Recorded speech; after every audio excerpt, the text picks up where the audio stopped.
Good morning बच्चों। आज मैं आपको संचयन इस पुस्तक की तीसरी कहानी कल्लू कुमार की उनाकोटी वो पढ़ाने वाली हूँ। इसका कुछ पिछला हिस्सा हमने पढ़ लिया है। लास्ट लेक्चर में हमने पढ़ा कि हमारे कहानी के जो लेखक है वह एक निर्देशक है, मतलब एक डायरेक्टर है।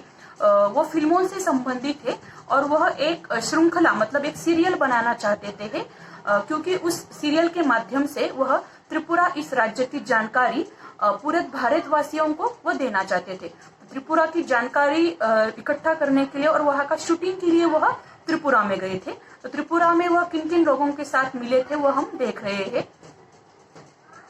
मंजू ऋषिदास आकर्षक महिला थी और रेडियो कलाकार होने के अलावा नगर पंचायत में अपने वार्ड का प्रतिनिधित्व भी करती थी।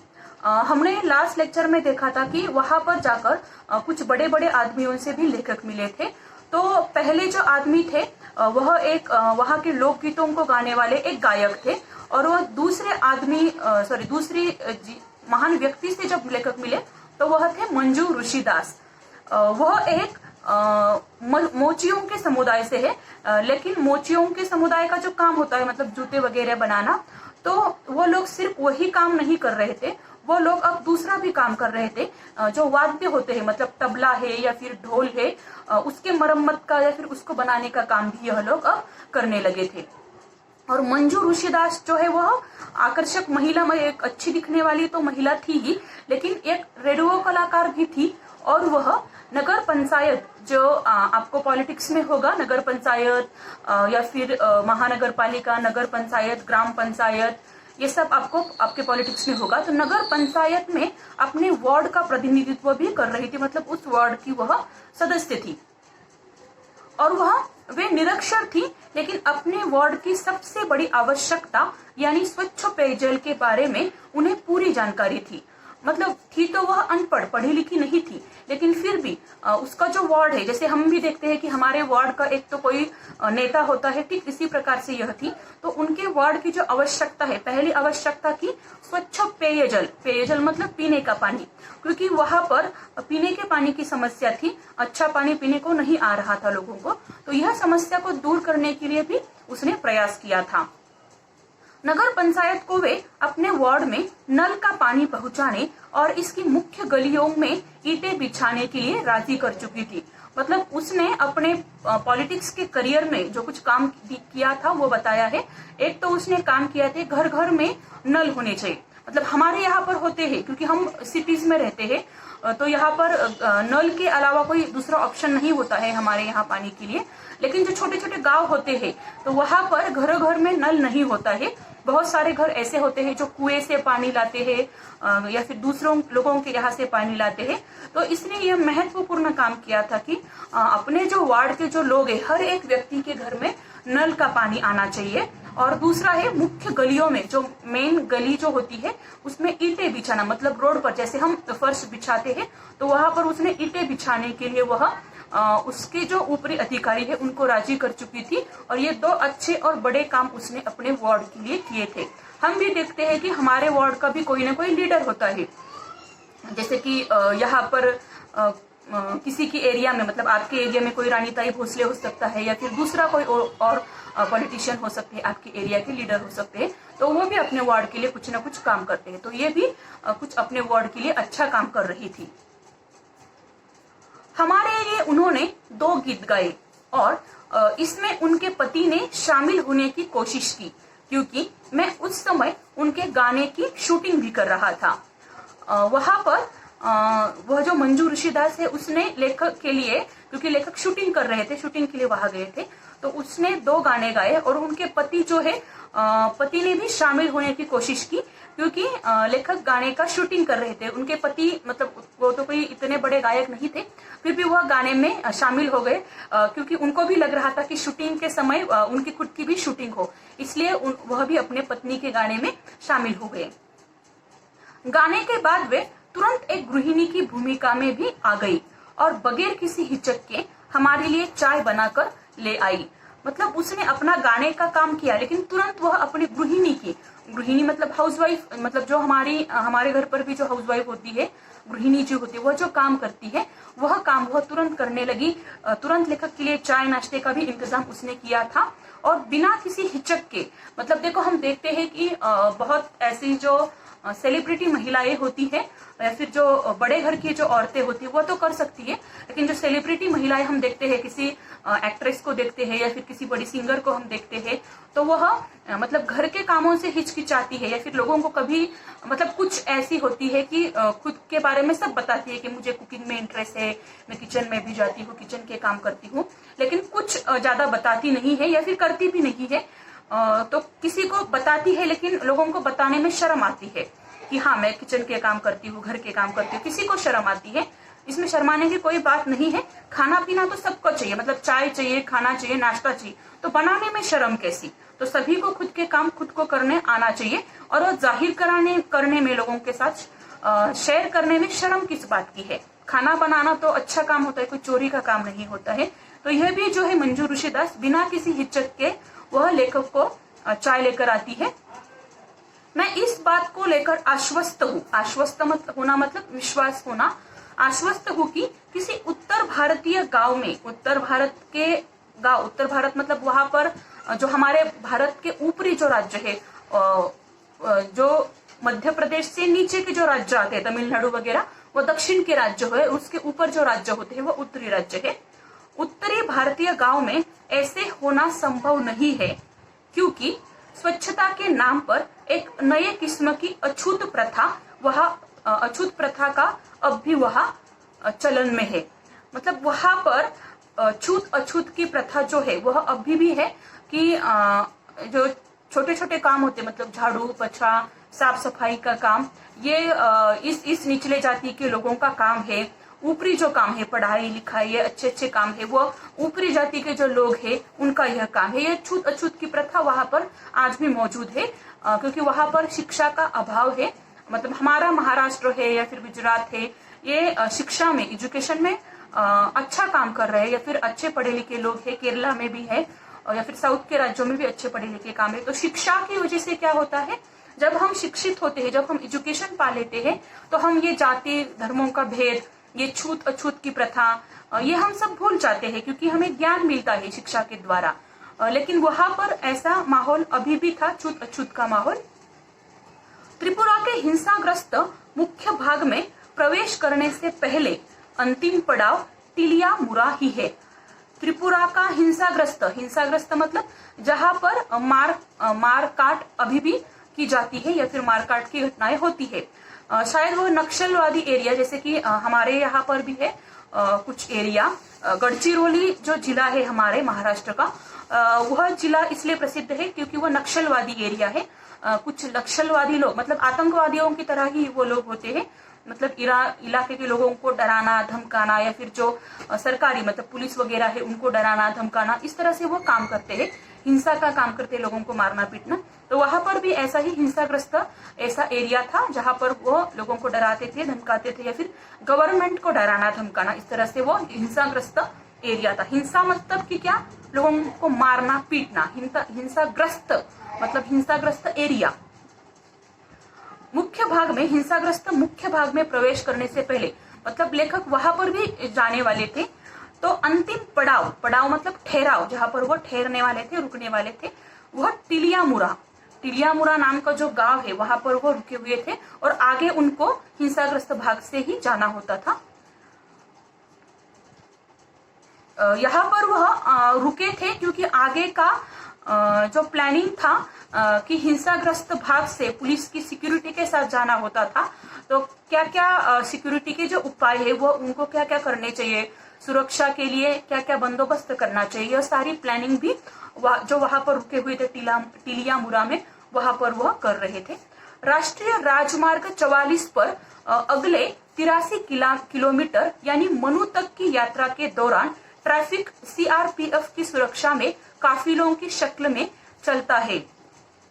मतलब वहां पर जो हिंसाग्रस्त एरिया में ऐसे कोई भी अपने आप नहीं जा सकता है, सुरक्षा के साथ जाना होता है। राष्ट्रीय राजमार्ग 44 पर जो राजमार्ग था वहां पर हिंसाग्रस्त भाग का, वहां पर 83 मतलब 83 किलोमीटर यानी मनु तक की यात्रा, मतलब टिलियामुरा से मनु जो कि गांव था, यह जो यात्रा थी 83 किलोमीटर 83 किलोमीटर की यात्रा के दौरान लेखक को जो जाना था वो पूरी सुरक्षा के साथ, मतलब सीआरपीएफ के जवानों के साथ। सीआरपीएफ मतलब केंद्रीय रिजर्व पुलिस बल, सेंट्रल का वो होता है पुलिस बल, रिजर्व पुलिस बल होता है। रिजर्व मतलब आरक्षित, या फिर जब ये हमारे जवान का, जैसे भी हमारे यहाँ पर भी आए थे, जब वह आए थे तो लेखक को सुरक्षा, लेखक और उनकी पूरी टीम, जो शूटिंग की टीम थी, उनकी सुरक्षा देने का काम वह कर रहे थे। उनकी सुरक्षा में काफिलों की शक्ल में चलता है।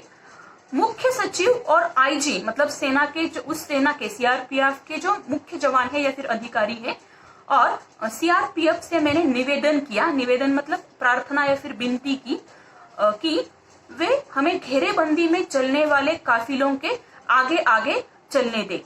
मतलब जो कुछ जो लोग उनके घेरे में चलने वाले थे, लेखक भी चलने वाले थे, लेकिन लेखक ने ये कहा कि हमें शूटिंग करनी है, तो यह जो ग्रुप है इनके आगे थोड़ा सा हमें चलने दो। काफिला मतलब दल, दल मतलब कि क्या, ग्रुप जिसमें बहुत सारे लोग होते हैं। थोड़ी नानुकुर के बाद वे इसके लिए तैयार हो गए, लेकिन उनकी शर्त यह थी कि मुझे और मेरे कैमरामैन को सीआरपीएफ की हथियारबंद गाड़ी में चलना होगा और यह काम हमें अपने जोखिम पर करना होगा। मतलब उन सीआरपीएफ के जवानों ने मतलब नानुकुर के बाद, मतलब पहले नाना ही कहा, फिर बाद में परमिशन दी, लेकिन कुछ शर्तें रख दी। ये शर्तें यह थी कि लेखक को और उनके कैमरामैन को सीआरपीएफ की जो गाड़ी है हथियारबंद, मतलब वहां पर सीआरपीएफ के जवान थे, पिस्तौल थी, राइफल थी, ऐसे हथियार थे उनके पास, तो उस गाड़ी में चलना होगा, क्योंकि लेखक वहां की शूटिंग करने के लिए आए थे और लेखक उस जमाने में भी काफी फेमस हो चुके थे, तो ऐसे लोगों के ऊपर हमला हो सकता है, तो उनकी सुरक्षा के लिए सीआरपीएफ के जवान टेंशन में थे, तो इसलिए उन्होंने कहा कि आपको हमारे गाड़ी में ही चलना होगा और यह काम अपने जोखिम पर, मतलब अपने खतरे पर ही करना होगा। काफिला दिन में 11 बजे के आसपास चलना शुरू हुआ। मैं अपनी शूटिंग के काम में ही इतना व्यस्त था कि उस समय तक डर के लिए कोई गुंजाइश ही नहीं थी। ये जो काफिला है, मतलब यह जो दल है, पूरा जो ग्रुप है, वह 11 बजे के आसपास इन्होंने वो 83 किलोमीटर की यात्रा शुरू कर दी थी और लेखक अपने शूटिंग में ही इतने व्यस्त थे, इतने बिजी थे कि डर के लिए कोई गुंजाइश मतलब डर के लिए कोई जगह या फिर कोई कसर ही नहीं रही थी, क्योंकि शूटिंग, देखो अगर हम किसी काम में खुद को व्यस्त रखते हैं तो हमारे पास उतना समय नहीं होता है कि हम किसी बात का टेंशन ले। तो हमेशा हमें क्या करना चाहिए, बिजी रहना चाहिए। और मतलब अगर हमें कुछ काम भी नहीं है तो हमें अच्छी अच्छी किताबें पढ़नी चाहिए, क्योंकि निगेटिव जो विचार होते हैं, निगेटिव थॉट्स जो होते हैं, वह खाली मन में आते हैं। एक कहावत भी है, खाली मन शैतान का घर। अगर जिसका मन दिमाग खाली है तो उसके मन में कुछ निगेटिव थॉट्स आ सकते हैं, इसीलिए हमें हमेशा खुद को बिजी रखना है। अगर कुछ काम नहीं है तो हमें अच्छी अच्छी किताबें भी हम पढ़ सकते हैं। तो लेखक को डर के लिए कोई गुंजाइश नहीं थी, डर के लिए समय ही नहीं था सोचने के लिए, क्योंकि लेखक शूटिंग में बिजी थे। इसलिए उसने यहाँ पर कुछ आतंकवादी आ सकते हैं जो कि हमें घेर सकते हैं, ऐसे निगेटिव विचार लेखक के मन में नहीं आए। जब तक मुझे सुरक्षा प्रदान कर रहे सीआरपीएफ कर्मी ने साथ की निचली पहाड़ियों पर इरादतन मतलब इरादा करके, कुछ तो मन में हेतु था, कुछ तो एम था, इरादतन रखे 2 पत्थरों की तरफ मेरा ध्यान आकृष्ट नहीं किया। मतलब जो लेखक के सिक्योरिटी में सीआरपीएफ के जो जवान थे, उन्होंने लेखक का फिर बाद में ध्यान दिया कि वो जो बड़े पत्थर रखे हुए वो क्यों रखे हुए। जब तक लेखक को ये बताया नहीं तब तक लेखक बिल्कुल डरे हुए नहीं थे, और जब लेखक को ये बताया गया कि वह जो निचली पहाड़ियों पर इरादा करके, इरादतन जो पत्थर रखे हुए हैं, वो बताया कि वह क्यों रखे हुए हैं, उसका ध्यान आकृष्ट करना मतलब ध्यान दिलाना। फिर बाद में लेखक ने उनको समझाया कि वह पत्थर क्यों रखे हैं। 2 दिन पहले हमारा एक जवान यही विद्रोहियों द्वारा मार डाला गया, उसने कहा। फिर लेखक को डर लगने लगा। उन्होंने क्या कहा, यहाँ पर जो 2 बड़े बड़े पत्थर रखे हुए हैं वो क्यों रखे हुए हैं कि यहाँ पर 2 दिन पहले ही हिंसा हुई थी। यहाँ पर विद्रोही मतलब विरोध करने वाले जो लोग होते हैं या फिर विद्रोह करने वाले जो लोग होते हैं, उन्होंने हमारे सीआरपीएफ के 2 जवानों को मार डाला। तब लेखक को बहुत डर लगने लगा। मेरे रीढ़ में एक झुरझुरी सी दौड़ गई। रीढ़ में झुरझुरी मतलब कंपकपी लग गई, मतलब लेखक की धड़कनें तेज हो गई, लेखक डरने लगे। मनु तक की अपनी शेष यात्रा में मैं यह ख्याल अपने दिल से निकाल नहीं पाया कि हमें घेरे हुए सुंदर और अन्यथा शांतिपूर्ण प्रतीत होने वाले जंगलों में किसी जगह बंदूक के लिए विद्रोही भी छिपे हो सकते हैं। दरअसल वो एरिया जो है बहुत ही सुंदर था। आजू बाजू में पहाड़ी थी, सुंदर सुंदर पेड़ थे, नदियां थी, लेकिन लेखक को कभी पहले महसूस नहीं हुआ कि इतने सुंदर एरिया में भी विद्रोही हो सकते हैं, आतंकवादी या फिर नक्सलवादी हो सकते हैं, जो कि लोगों को या फिर गवर्नमेंट को या फिर गवर्नमेंट के जो पुलिस है या फिर सीआरपीएफ की जो पुलिस है उनको नुकसान पहुंचाते हैं। ऐसा लेखक को पहले नहीं लगा था, लेकिन जब यात्रा कर रहे थे लेखक मनु तक की, मतलब 83 किलोमीटर की जब यात्रा कर रहे थे, तब भी लेखक को ये बहुत सोचकर आश्चर्य हो रहा था कि इतना सुंदर यह एरिया है, इतनी सुंदर पहाड़ियां है, नदियां है, पेड़ है, पौधे है, और यहाँ पर इतने गंदे इरादे से आए हुए जो लोग है, नक्सलवादी है या फिर आतंकवादी है, वो छुपे हो सकते हैं। इस बात पर लेखक यकीन नहीं कर रहे थे। त्रिपुरा की प्रमुख नदियों में से एक मनु नदी के किनारे स्थित मनु एक छोटा सा कस्बा है। कस्बा मतलब एक छोटा सा गांव है मनु, और वहां पर त्रिपुरा की प्रमुख नदियां जो है उसमें से एक नदी है मनु, वो उस गांव की ही है। जिस वक्त हम मनु नदी के पार जाने वाले पुल पर पहुंचे, सूर्य मनु के जल में अपना सोना उड़ेल रहा था। मतलब जब मनु नदी के जो ब्रिज था, जो पुल था, उस नदी को जब लेखक क्रॉस कर रहे थे, उस पुल पर जब पहुंचे, तब सूर्य उनके ऊपर था। तो सूर्य ने उस मनु नदी के जल में सोना उड़ेल रखा था, मतलब सूर्य का प्रतिबिंब उस नदी के पानी में दिखाई दे रहा था।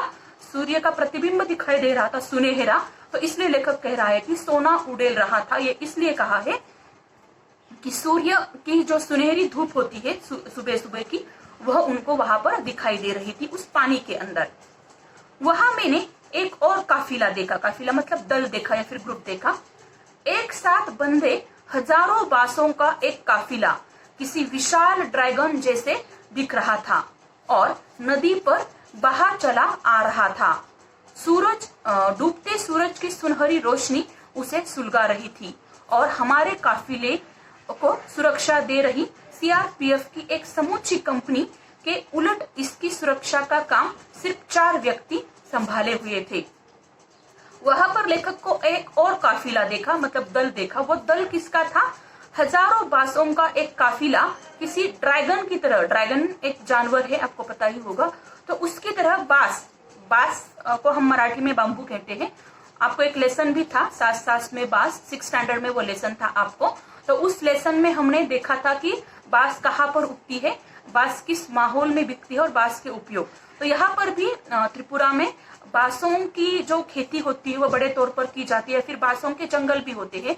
तो बांसों का एक विशाल मतलब बहुत सारे बांसों को काटा गया था और उनको लेकर जाने का उस नदी के माध्यम से उसका व्यापार करने का काम चल रहा था।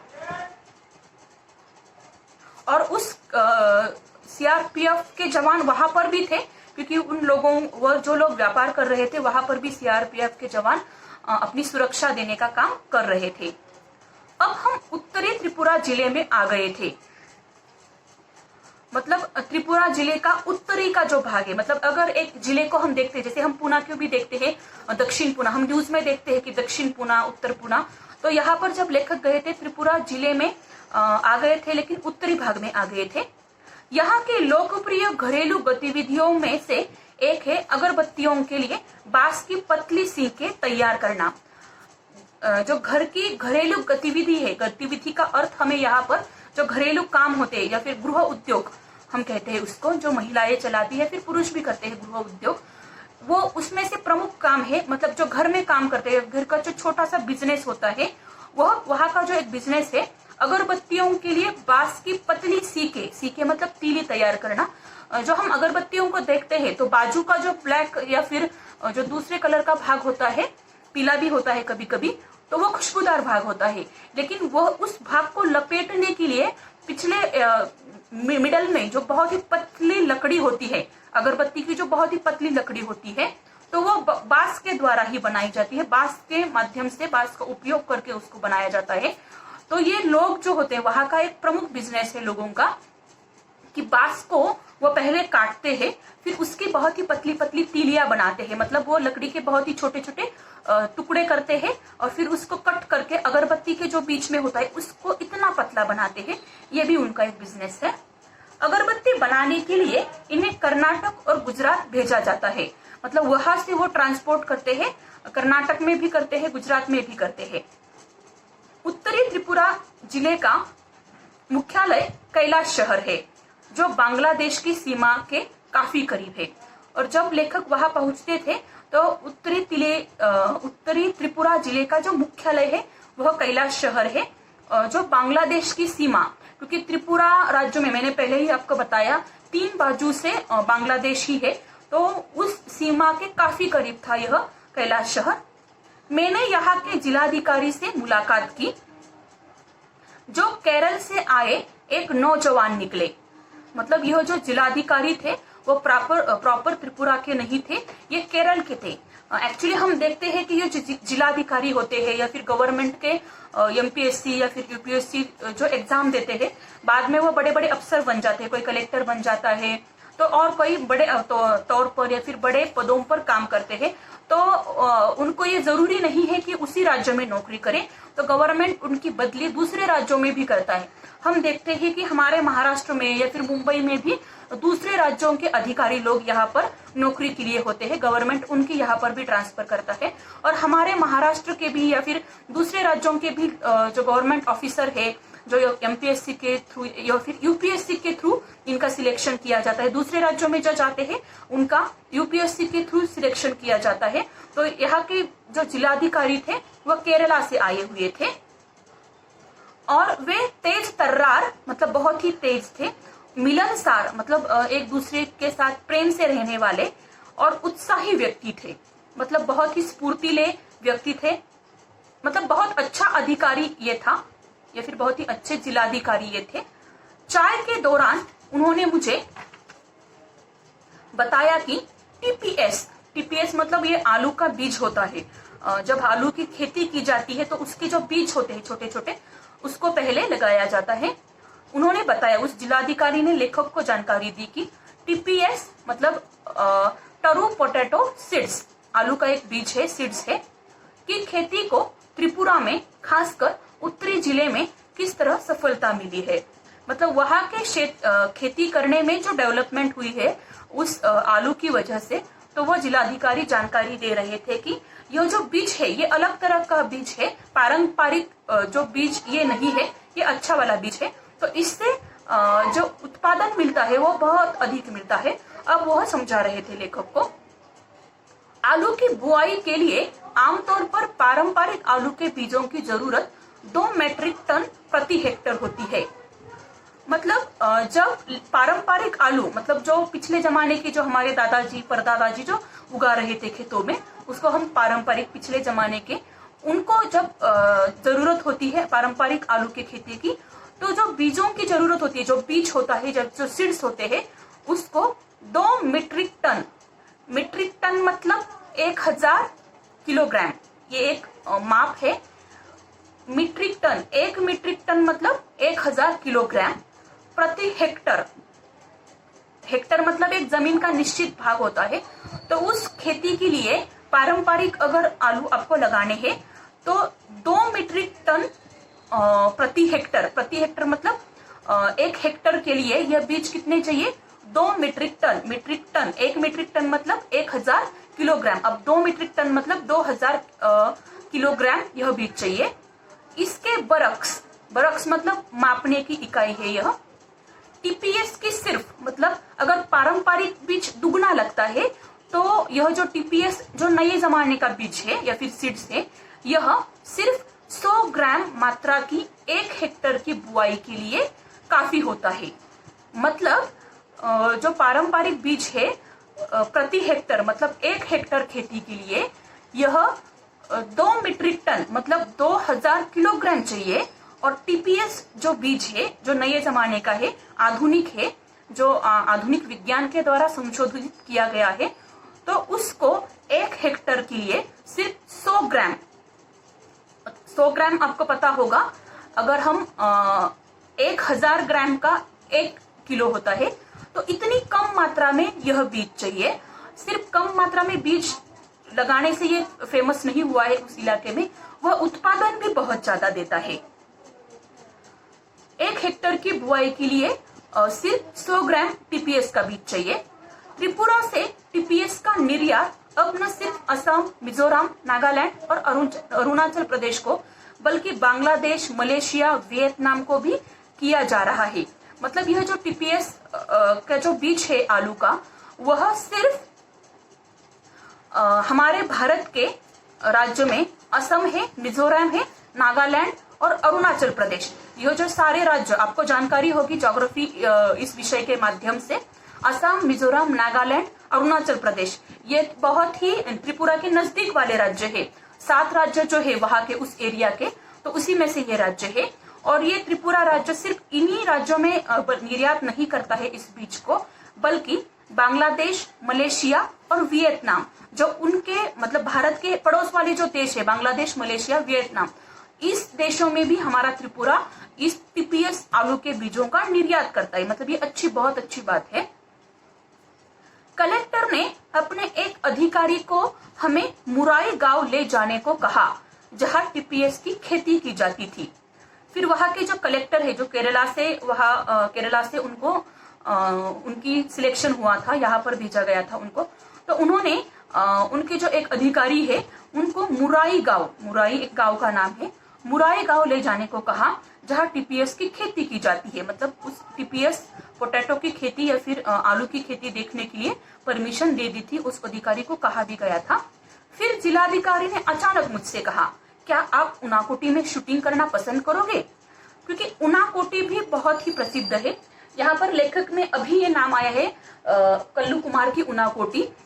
उनाकोटी ये क्यों दिया है नाम, ये भी आगे बताया गया है। अभी तक उनाकोटी का जिक्र नहीं हुआ है, अभी तक हम त्रिपुरा की जानकारी ले रहे थे, अभी लेखक उनाकोटी में जाने वाले हैं। तो उनाकोटी, कल्लू कुमार, ये हम पहले तो मैंने लेसन के पहले ही बताया था, जब शुरू में पहला हमारा लेक्चर हुआ था, लेकिन बाद में इस गांव की जो महत्ता इतनी क्यों है, महत्व क्यों है, वो आगे बताया गया है। फिर उस जिलाधिकारी को ध्यान में आ गया कि इस पोटैटो की खेती के लिए या फिर ये आलू की खेती के लिए शूटिंग करने की बजाय क्यों ना मैं लेखक को इतना फेमस है वहां का उनाकोटी, वहां भेज दूं। यह नाम मुझे कुछ जाना पहचाना सा लगा, लेकिन इसके बारे में मुझे कोई जानकारी नहीं थी। जिलाधिकारी ने आगे बताया कि यह भारत का सबसे बड़ा नहीं तो सबसे बड़े शैव तीर्थों में से एक है। फिर उस जिलाधिकारी ने लेखक को जानकारी दी कि यह जो उनाकोटी है, यह उनाकोटी सिर्फ भारत का ही नहीं, शैव तीर्थ, शैव मतलब भगवान शिव से संबंधित, भगवान शिव का सबसे बड़े मूर्तियां यहाँ पर है, और सबसे ज्यादा मतलब क्वांटिटी में भी सबसे ज्यादा मूर्तियां यहाँ पर है।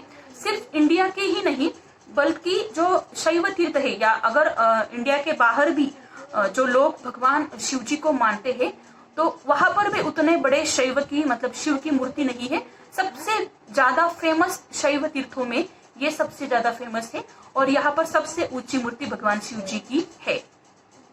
संसार में इस हिस्से में जहाँ युगों से स्थानीय आदिवासी धर्म ही फलते फूलते रहे हैं, एक शैव तीर्थ, मतलब यहाँ पर जो रहने वाले, उनाकोटी में रहने वाले जो लोग थे, वह आदिवासी धर्म के थे। आदिवासी लोग आपको पता ही होंगे, जो रहन सहन में ज्यादा हमारी तरह कपड़े वगैरह नहीं पहनते हैं, या फिर उनका खान पान भी हमारी तरह नहीं होता है। उनके खान पान में फल या फिर वहां पर जो उनको मिलता है, जो जमीन के अंदर निकलते हैं, या फिर फल है पेड़ों पर जो उनको उपलब्ध होता है जंगलों में, वही वह खा पी कर अपना गुजारा करते हैं। जिलाधिकारी के लिए मेरी उत्सुकता स्पष्ट थी। यह जगह जंगल में काफी भीतर है, हालांकि यहाँ से इसकी दूरी सिर्फ 9 किलोमीटर है। फिर जिलाधिकारी ने जानकारी दी कि यह जंगल के काफी भीतर है, लेकिन यहाँ से सिर्फ 9 किलोमीटर है, तो हम जा सकते हैं वहां पर। अब तक मेरे ऊपर इस जगह का रंग चढ़ चुका था। टिलियामुरा से मनु तक की यात्रा कर लेने के बाद मैं खुद को ज्यादा साहसी भी महसूस करने लगा था। अब तक लेखक के ऊपर उस जगह का रंग चढ़ चुका था। रंग चढ़ना मतलब कि क्या, लेखक को उस जगह के बारे में जानने की जो क्यूरियोसिटी है या फिर जो उत्सुकता है वो लेखक के अंदर जग चुकी थी। लेखक को ये लग रहा था कि कब मैं उस जगह चला जाऊं और वहां का सब माहौल या फिर उस माहौल को मैं अपने कैमरे में कैद कर लूं या फिर शूटिंग कर लूं। अब लेखक उस यात्रा पर जा चुके थे। टिलियामुरा की जो यात्रा की थी 83 किलोमीटर की, तो लेखक खुद को बहुत ही साहसी मानने लगे थे, क्योंकि वह जो एरिया था, मैंने पहले ही बता दिया था, हिंसाग्रस्त एरिया था। फिर भी लेखक सीआरपीएफ के जवानों के माध्यम से या फिर उनकी सुरक्षा पाकर उन्होंने 83 किलोमीटर की यात्रा की थी। अब मनु में लेखक आ गए थे और वहां पर आकर आगे वह आ गए थे जहां पर जो जिलाधिकारी थे उनके साथ मुलाकात करने के बाद अब वह निकले थे हमारे उनाकोटी में। मैंने कहा कि मैं निश्चय ही वहां जाना चाहूंगा और यदि संभव हुआ तो इस जगह की शूटिंग करना भी मुझे अच्छा लगेगा।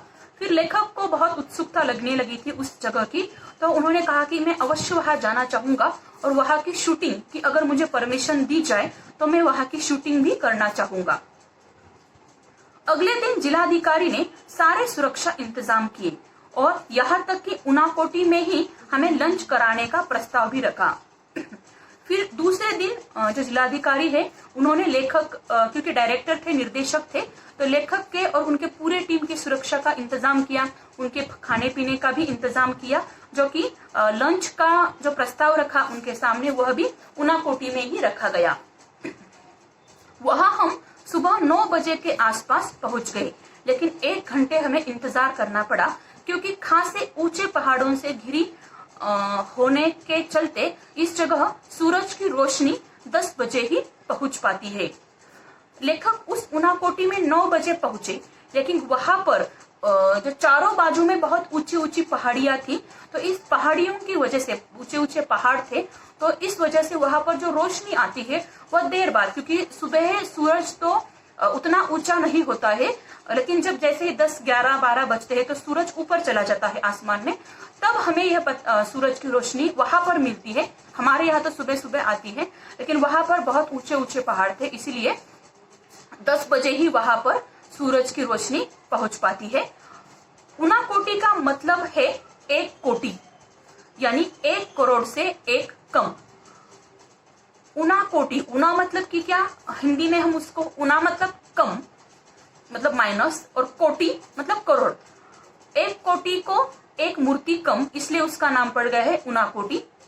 दंत कथा के अनुसार, दंत कथा मतलब लोगों में प्रचलित जो कथा होती है या फिर कहानियां होती है, जो कि लोगों ने ही बनाई होती है या फिर सच में थी या नहीं थी, इसके बारे में कुछ प्रूफ नहीं होता है लोगों में, लेकिन लोगों में ये कहानियां काफी प्रचलित होती है, उसको हम दंत कथा कहते हैं। उसके अनुसार उनाकोटी में शिव की 1 कोटि से 1 कम मूर्तियां हैं। दरअसल इसको लोगों के कहने के अनुसार ये कहा गया है कि उस उनाकोटी में शिव की, भगवान शिव जी की 1 कोटि से 1 कम मूर्तियां हैं, इसलिए उसको उनाकोटी नाम पड़ गया है। विद्वानों का मानना है कि यह जगह 10 वर्ग किलोमीटर से कुछ ज्यादा इलाके में फैली है और पाल शासन के दौरान 9वीं से 12वीं सदी तक के 300 वर्षों में यहाँ चहल पहल रहा करती थी। और जो विद्वान है, मतलब जो जानकार है, उनका यह मानना है कि 9वीं शताब्दी से लेकर 12वीं, मतलब ये 300 साल हो गए, तो यहाँ पर पाल शासन, आपको हिस्ट्री में होगा शायद इनके बारे में जानकारी, जैसे एक एक शासक आए थे हमारे भारत में, जैसे अंग्रेज आए थे, उनसे पहले जो आए थे मुगल शासक, तो यहाँ पर भी 9वीं से 12वीं शताब्दी, मतलब इन 300 सालों में पाल जो शासन थे वहां उन्होंने राज किया था, तो उनकी वहां पर चहल पहल रहा करती थी, मतलब उन्होंने वहां पर राज किया था। पहाड़ों को अंदर से काटकर यहाँ विशाल आधार मूर्तियां बनी है, मतलब यह जो मूर्तियां बनाई गई है वो पहाड़ों को अंदर से काटकर मतलब उनको उस मुंदी जो पहाड़ है वहां की जो शिव मूर्तियां है उनको पहाड़ों को अंदर से काटा गया है, फिर वो मूर्तियां बनाई गई है। एक विशाल चट्टान ऋषि भगीरथ की प्रार्थना पर स्वर्ग से पृथ्वी पर गंगा के अवतरण के मिथक को चित्रित करती है। भगीरथ आपने सुना होगा, प्राचीन ऋषि थे, बहुत ही मतलब भगवान शंकर के या फिर जो हम कृष्ण की स्टोरीज देखते हैं या फिर भगवान राम की जो कथाएं देखते हैं उस जमाने के भगीरथ ऋषि हमने सुना है, हमारे धार्मिक ग्रंथों में उनका जिक्र हुआ है। तो उनकी जो पूरी स्टोरी है जो ऋषि है भगीरथ ऋषि, उन्होंने स्वर्ग से हमारे लिए पृथ्वी पर गंगा नदी को लाया था। यह जो पूरी कहानी है, दरअसल ये कहानी ऐसी है कि भगवान भगीरथ जी है, उन्होंने पृथ्वी पर गंगा जो नदी है उसको लाया था। हाँ, लेकिन हमारा ज्योग्राफी जो बताता है वो अलग बताता है कि गंगा नदी का उगम, लेकिन वह उगम कहाँ से हुआ, कैसे हुआ, इसकी एक स्टोरी हमारे धर्म ग्रंथों में प्रचलित है या फिर फेमस है कि जो गंगा नदी है हमारी, उसको भगीरथ ऋषि जो है उन्होंने तपस्या करके भगवान शंकर को प्रसन्न किया था, फिर उनके बालों से गंगा नदी का उगम हुआ है, फिर वह धरती पर अवतरण उसका हुआ। ये पूरी स्टोरी है।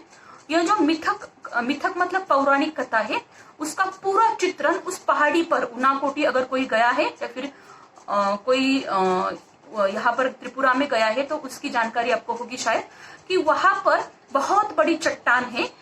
उस चट्टान पर ये पूरा चित्र बनाया गया है कि जो पूरी कहानी है कि गंगा नदी कैसे भगवान शंकर जी के जटा के माध्यम से नीचे उतरी है। अगर हम भगवान शंकर जी के फोटो का अगर ठीक से ऑब्जर्वेशन करते हैं तो भगवान शंकर जी के बालों में जो जटाएं है वहां से पानी निकलता है। एक औरत का चित्र, मतलब वो गंगा नदी है ऐसे बताया जाता है। उस चित्र में एक स्त्री का चित्र है और उसके मुंह से एक नदी निकलती है, तो इस तरह से तो वो गंगा नदी है ऐसा बताया जाता है। गंगा अवतरण के धक्के से कहीं पृथ्वी धंसकर पाताल लोक में न चली जाए, लिहाजा शिव को इसके लिए तैयार किया गया कि वे गंगा को अपनी जटाओं में उलझा ले और इसके बाद इसे धीरे धीरे पृथ्वी पर बहने दे।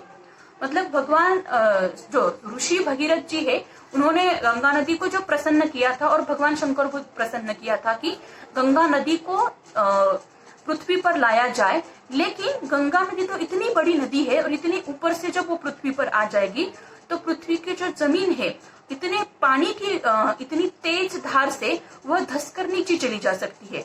तो इसीलिए गंगा नदी को कंट्रोल करने के लिए भगवान शंकर को प्रसन्न किया गया। फिर भगवान शंकर को मनाया गया कि गंगा नदी को अपने जटाओं में, अब उनके जो बाल है उनमें उलझा ले और उलझा कर धीरे धीरे वह पृथ्वी पर छोड़ दे। ये जो पौराणिक कथा है हम हमारे धर्म ग्रंथों में भी देखते हैं। इसके बाद धीरे धीरे पृथ्वी पर बहने दे। शिव का चेहरा एक समूची चट्टान पर बना हुआ है और वहां पर उनाकुटी का वर्णन वहां पर लेखक कर रहे हैं। तो उनाकुटी में एक जो चट्टान है, ऊंची चट्टान, तो पूरी इतनी ऊंची चट्टान में भगवान शंकर जी का चित्र बना हुआ है वहां पर, और उनकी जटाएं दो पहाड़ों की चोटियों पर फैली है।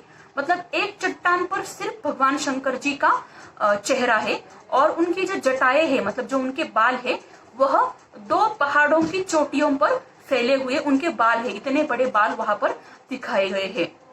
भारत में शिव की यह सबसे बड़ी आधार मूर्ति है। मतलब हमारे भारत देश की सबसे बड़ी मूर्ति उनाकोटी में है, जो कि त्रिपुरा राज्य में स्थित है। पूरे साल बहने वाला यह जल प्रपात पहाड़ों से उतरता है, जिसे गंगा जितना ही पवित्र माना जाता है। और पूरे साल में बहने वाला एक जलप्रपात मतलब झरना, पूरे साल भर मतलब 12 महीने वहां पर एक झरना बहता है। उसको बहुत ही, जितना हम गंगा नदी को पवित्र मानते हैं, हमारे भारत में गंगा नदी को बहुत ही पवित्र माना जाता है। बहुत लोग गंगा नदी में नहाने के लिए चले जाते हैं, गंगा नदी को माता की तरह पूजते हैं, उसकी पूजा भी की जाती है। ठीक उसी तरह से वहां पर भी जो झरना निकलता है उसको भी गंगा नदी की तरह ही पवित्र माना जाता है। यह पूरा इलाका ही शब्दशः मतलब प्रत्येक शब्द के अनुसार देवी देवताओं की मूर्तियों से भरा पड़ा है और जो उनाकोटी का जो पूरा इलाका है, वहां के जो पहाड़ है, उन पहाड़ों पर भगवान शंकर की मूर्तियां है, भगवान शंकर जी का चित्र है, उनकी जटाएं है, या फिर वह जो झरना निकलता है उसको पूजा जाता है। ये पूरा जो है एरिया उनाकोटी का, वह देवी देवताओं की मूर्तियों से भरा हुआ है। मतलब वहां का जो माहौल है बहुत ही धार्मिक माहौल है।